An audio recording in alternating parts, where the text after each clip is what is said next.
Hi there, I'm Dr. Victoria Mattingly, and this is Better Humans at Work.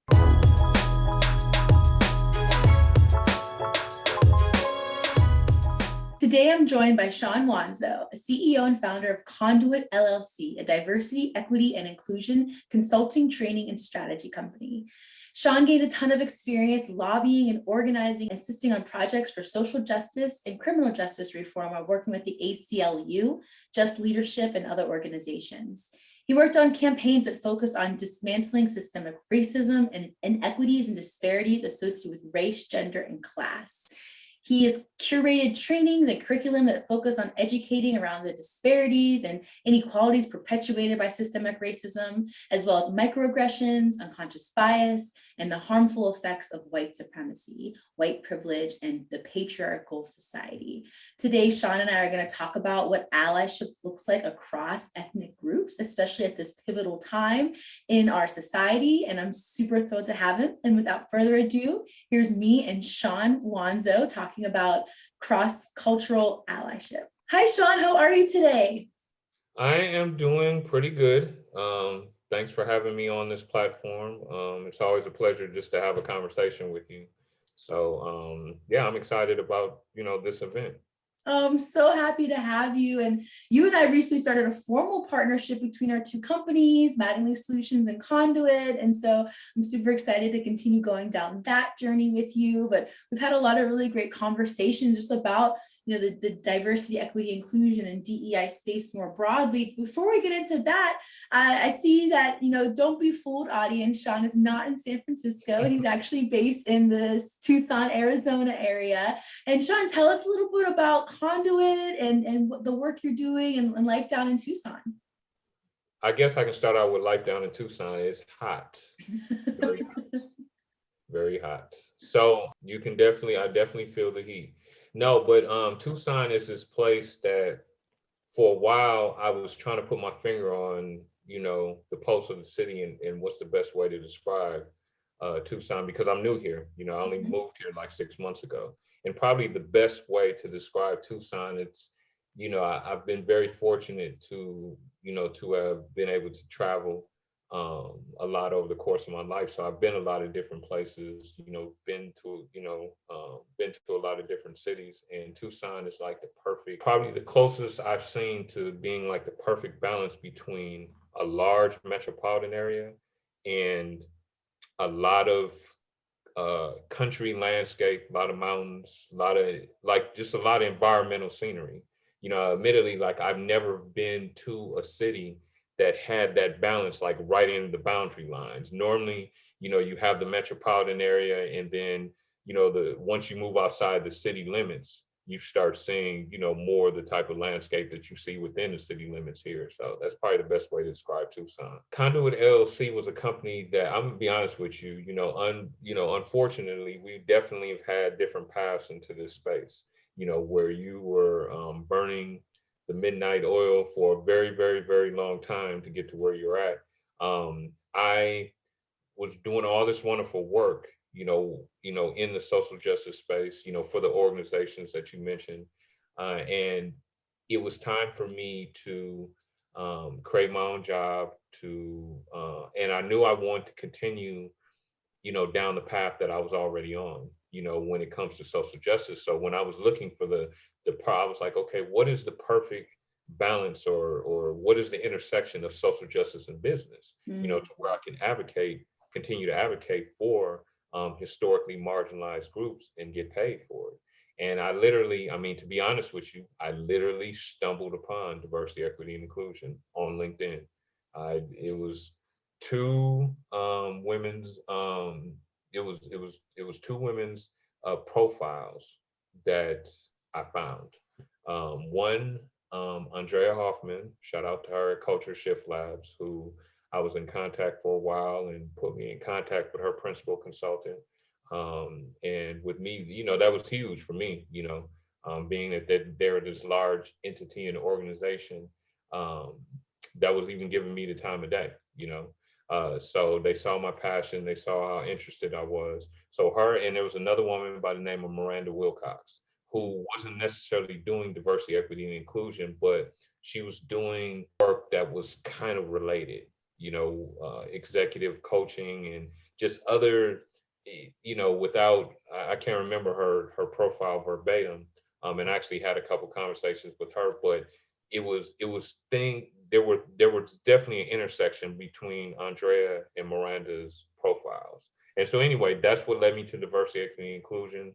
I just started doing my due diligence, doing my research, along with, and then kind of combining that with my lived experiences being a Black and Latinx male, in this country, and unfortunately having been subjected to systemic racism, discrimination, race, marginalization. And something we can come back to, I mean, that I don't think enough men talk about, is that a lot of times when we talk about the patriarchal society, we talk about the harmful effects, and I mean, we should, how harmful it is to women, but it's also really harmful to men, as far as like the type, in relation to developing and cultivating a healthy perspective, on manhood and masculinity, and your outlook and how you treat women and relate to women. I would love to dig into that a little more, especially because I know when we work with clients, I always talk about how an inclusive workplace benefits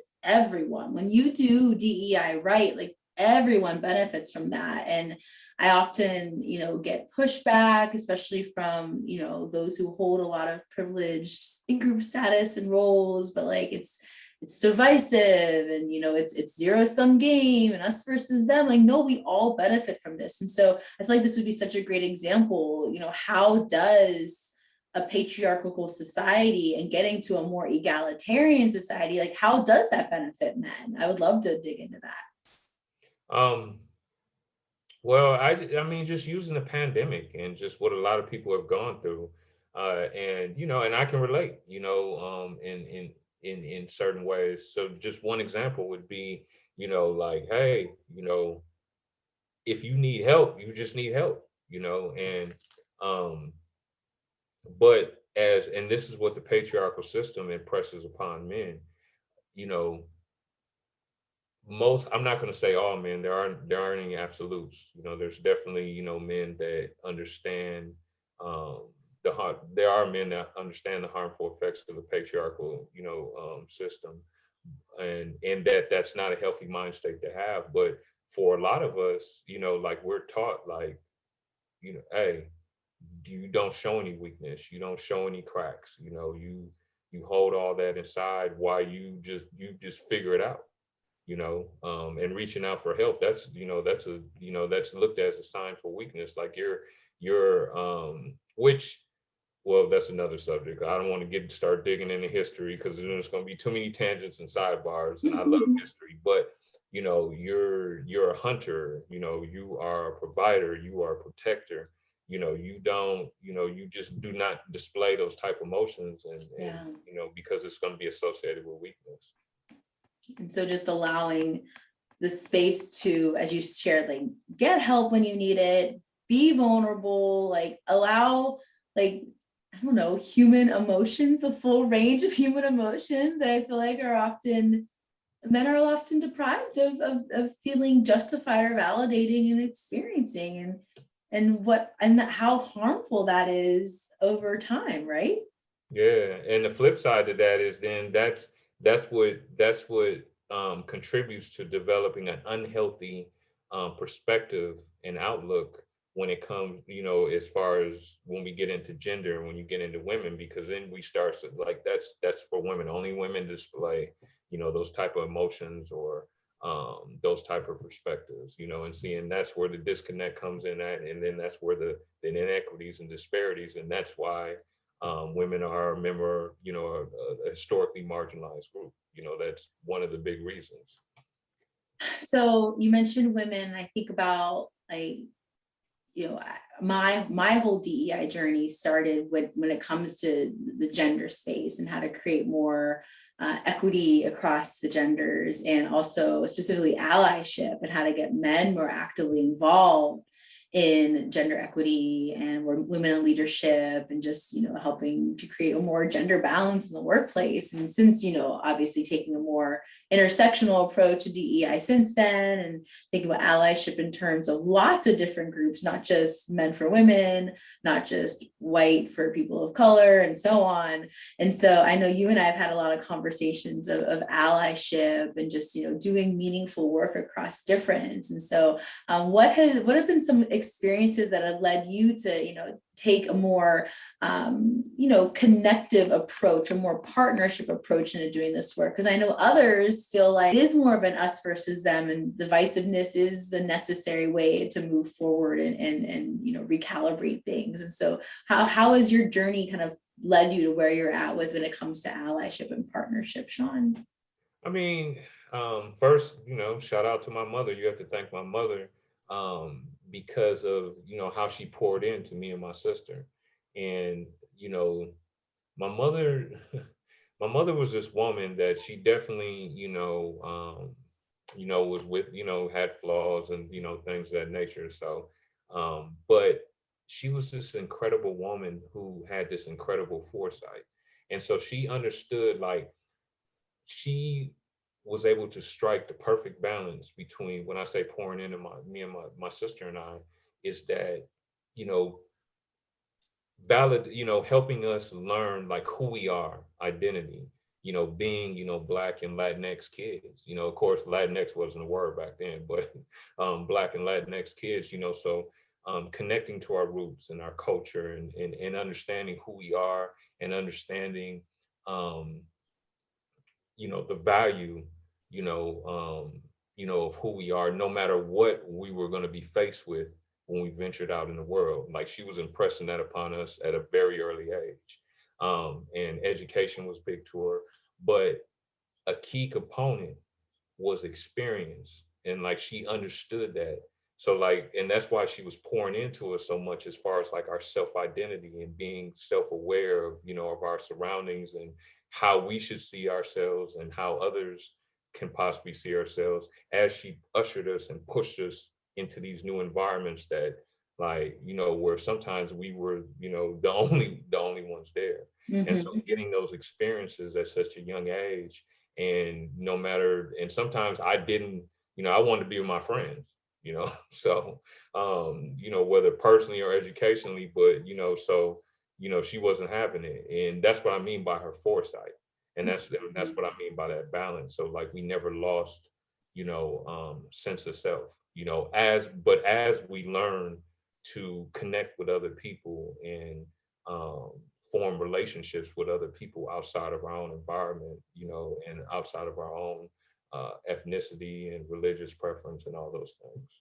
Yeah. And I'm so glad you mentioned experience. And that is such an underrated approach to when it comes to DEI work. And I feel like, you and I both done work with unconscious bias, and knowing that unconscious bias is a thing and a thing that we need to correct for and be aware of, like, that is an important foundational piece of DEI. But where I see issues where it just stops there, and research shows like unconscious bias training, yes, it gives you the awareness of it and which is a necessary piece of the process, but it doesn't actually mitigate biases at the end of the day. And the one way I've seen come up again and again in research that actually reduces bias is what they call exposure, which is essentially just interacting, having experiences with people who are different than you, with people who you tend to hold potential biases against. And so speaking of, that interaction, those experiences, those connections across difference,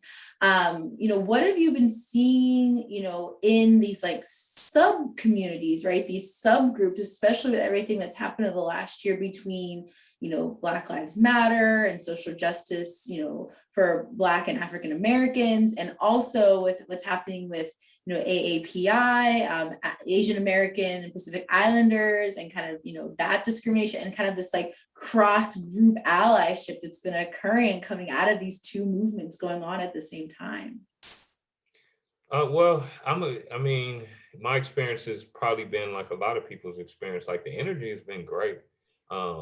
And it always is, when it's on the forefront of everybody's hearts and minds, like the momentum and, within the communities. And like you said, the cross-sectional the partnership, and, just, people coming together and like, really trying to connect to each other's experience and plight and, perception.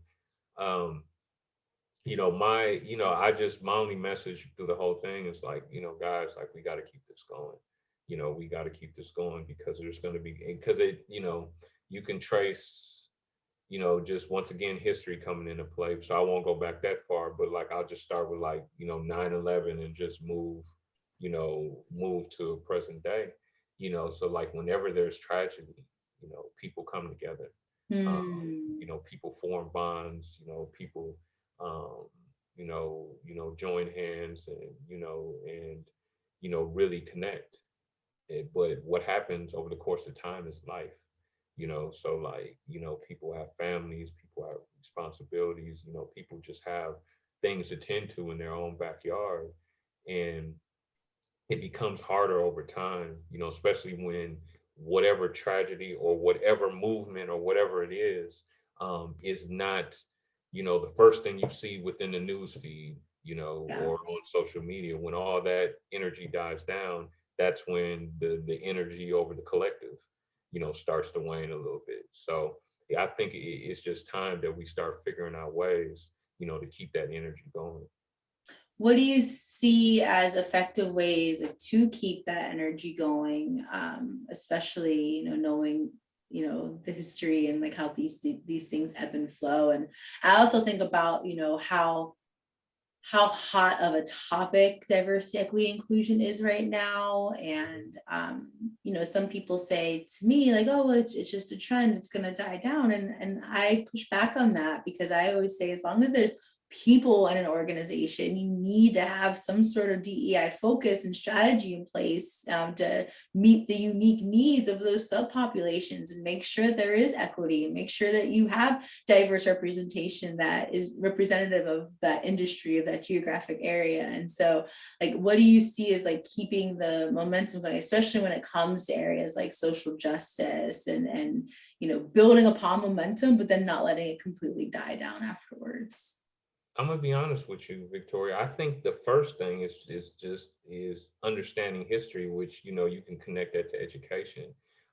So I think we need to, have a big, innovative forms of education that, I don't have to tell anyone that that's already needed.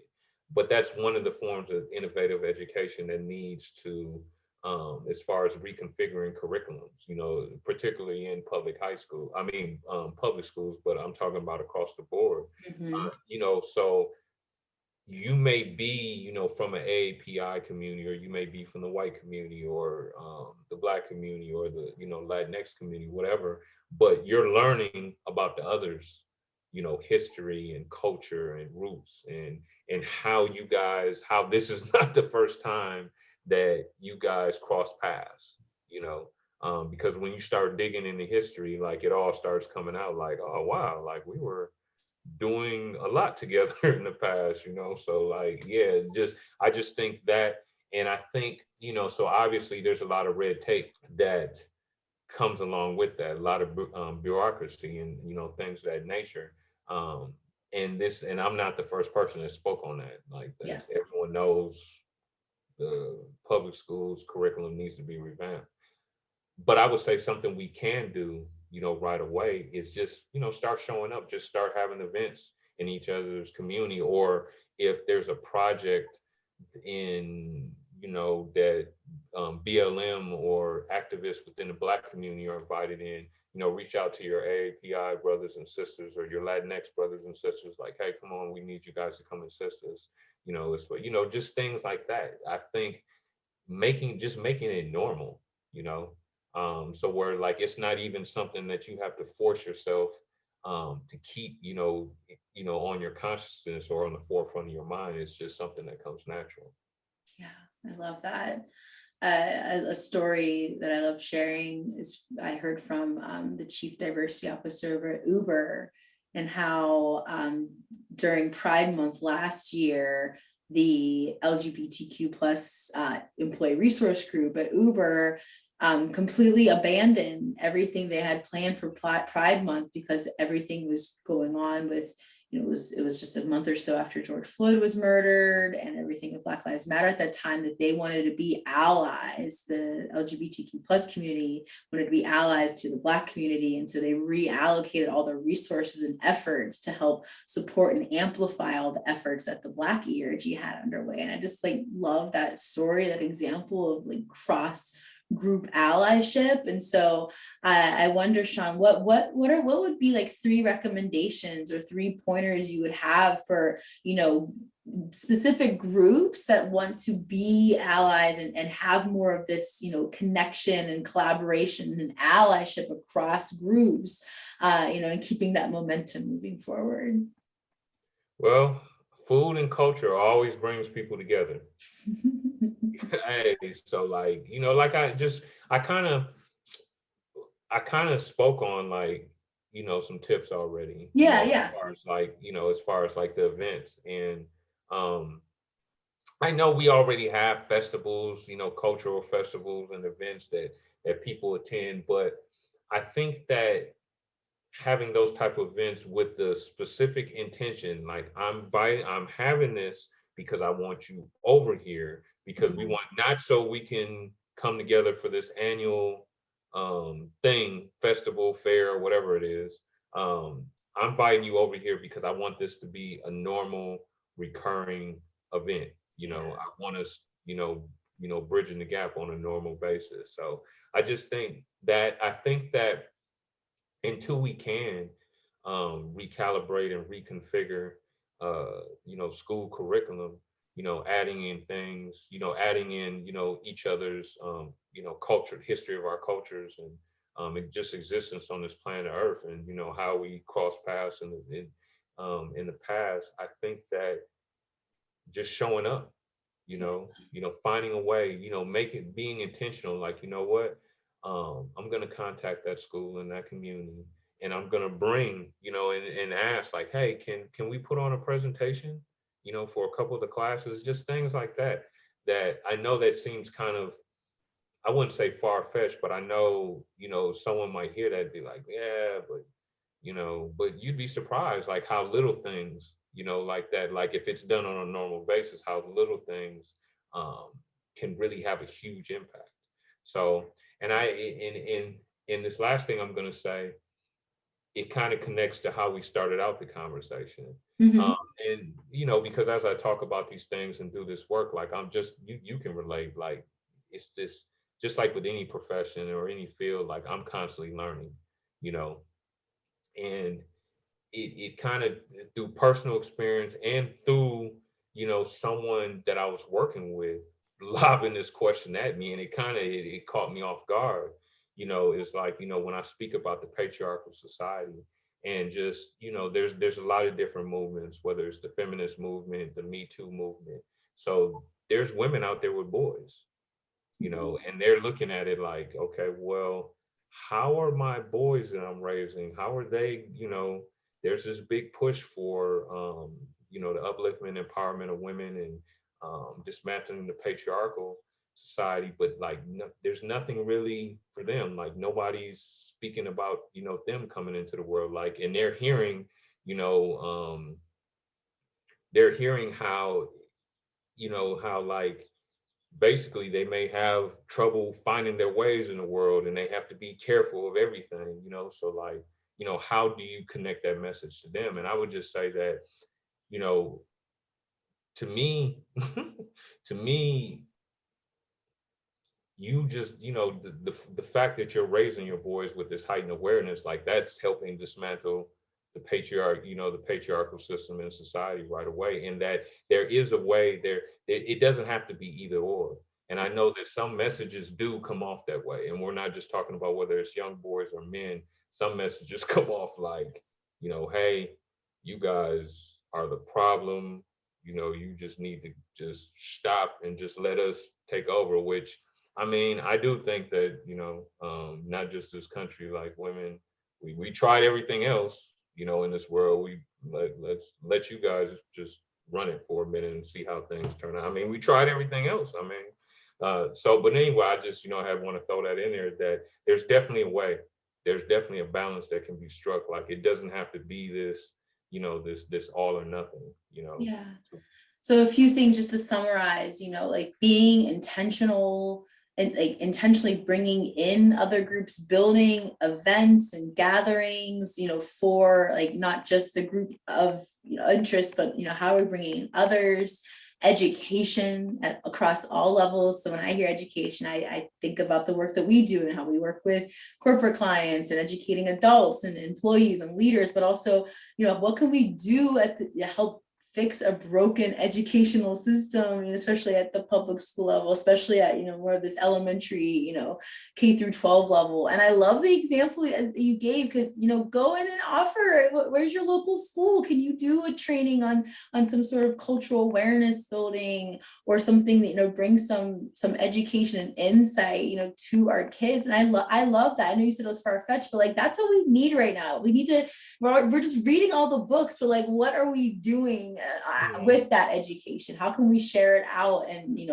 to the right tone with the right audience, and then finally, like, how do we something the point you made about what feminists could do to help raise their boys to be feminists as well, and just thinking about what are we doing as we advance individual groups to also help out groups understand what they could be doing better, right? Not just what they're doing wrong. That's an important part of the equation too. We need to know what we're doing wrong, but also what can we be doing better? How can we be better partners? How can we help dismantle these systems together as opposed to it just being us versus them, and then we don't get anything accomplished together as a result. And so I love that, Shaun. Shaun, how do people get in touch with you? How do they find you? How do they get a hold of Conduit if they want to bring you into their organization? Well, I have my website, Conduit, LLC.com. Conduit is spelled, just like how it sounds, CONDUIT, LLC.com. You can email me, my first name, Shaun, SHAUN, @conduitllc.com. I'm on, and I'm also, if you can see my name, Shaun Wanzo, I'm on Instagram. I have a personal account, and I have my company account, or whatever you want to call it, Facebook, Twitter. So and I'm a dinosaur this way, so like you can pick up the phone and call me. I mean, I'm either gonna, if I'm not busy, you can leave a message, like I'll get back to you. So we need more personal connections in this world. So I love that. I love that. Well, Shaun, thank you so much for joining us here today. I'm sure our viewers got some great insights and pointers on how we can have more allyship when it comes to social justice work across various groups.